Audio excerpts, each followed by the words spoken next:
Comment savoir si on est sur le bon chemin? Avant d'être ce que je fais maintenant, donc énergéticienne, cartomancienne, j'ai été journaliste. Et si je fais le parallèle entre cette époque de ma vie qu'il y a quelques années encore à l'heure d'aujourd'hui, il y a vraiment une énorme différence. Par exemple, à l'époque où j'étais journaliste, donc je vivais à Paris, tu vis à 100 à l'heure, l'information, voilà, tous ces trucs où c'est trop à un moment donné. Et c'était vraiment le non-sens en fait.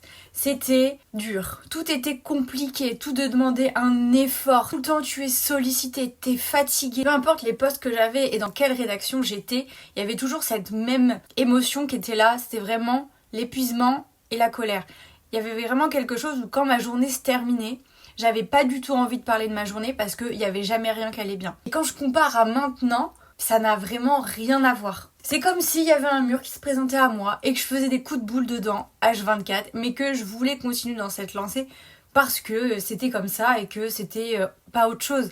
Sauf que en fait à un moment donné, à force de se prendre un mur, on finit par avoir mal à la tête déjà et on finit par être juste épuisé. Et le jour où on n'en peut plus, où émotionnellement tout déborde, même si on contient de plus en plus, à un moment donné ça lâche. Le corps il lâche aussi. Est-ce que j'ai envie surtout de continuer dans cette lancée à me prendre des murs ?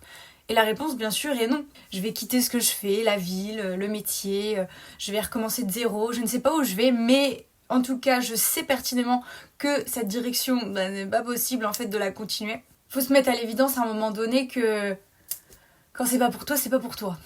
Sur le bon chemin, c'est tout simplement s'écouter, savoir ce qu'on a envie de faire, mais en même temps savoir ce qu'on ne veut pas du tout, parce que les deux sont très très importants. En fait, c'est de se remettre au centre de sa vie. On n'est pas un mari ou une femme, on n'est pas une mère ou un père de famille, on n'est pas un collègue de travail, enfin vous voyez toutes ces dimensions, on est notre dimension, on est le jeu, et du coup, où est-ce que vous mettez votre jeu par rapport à votre vie? Bien sûr, la réponse est au centre, pour tout le monde ça devrait être ça, même si ce ne l'est pas encore. Et c'est aussi mon travail de vous remettre au centre pour savoir, à partir de vous, comment on va dépioter tout ça pour savoir qu'est-ce que vous voulez faire, est-ce que vous êtes au bon endroit? Et si vous êtes au bon endroit, ça veut pas forcément dire que ce sera facile. Ça se saurait si c'était facile. Si tu te demandes est-ce que tu es sur le bon chemin, il suffit juste de regarder à quel niveau tu te positionnes dans ta vie et est-ce que tu es fier de tout ce que tu as en ce moment et est-ce que tout ce que tu fais résonne en toi. Si tu as du mal à avoir la réponse concrètement, envoie-moi un message.